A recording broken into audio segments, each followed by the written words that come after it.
As a doctor, I've seen firsthand how our brains can vary.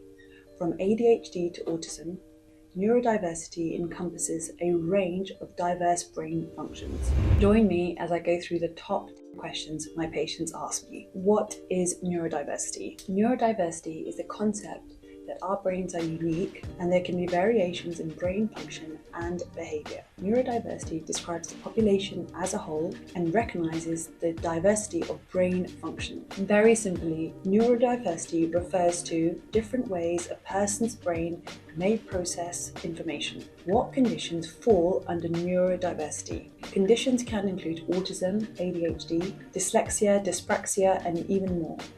These conditions represent the different ways of thinking and processing information. How does ADHD affect daily life? Well, I often find with my younger patients, they can have a difficult time concentrating on certain tasks. They can often find themselves constantly fidgeting and getting bored in the classroom. I recently had a young 12-year-old patient whose parents told me that when he gets bored in class, he starts fidgeting, becoming quite disruptive, throwing things around the classroom. He can't really sit still, and there I decided to refer him onwards for assessment so he could have some further support. I wanted him to be able to do his best in school, and therefore I felt some extra support in place would be helpful for him. ADHD can affect focus, organisation, impulse control, affecting every part of daily life like personal relationships, schoolwork, university. What are the common signs of autism? Signs include difficulties with social interactions, repetitive behaviours, and strongly sticking to daily routines. What role do genetics play in neurodiversity? Genetics can have an influence in neurodiversity, but environmental and brain development also has a role. We are still studying the exact role genetics play. Are there treatments for people who are neurodivergent? There's many different support systems available for people who are neurodivergent. This will also depend on your condition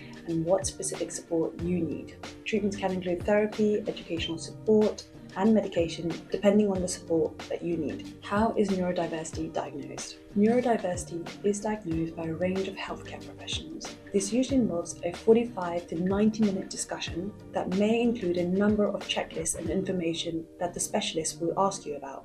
This may happen with a psychiatrist, a specialist nurse, or other appropriately trained professionals like occupational therapists. Are neurodivergent people less intelligent?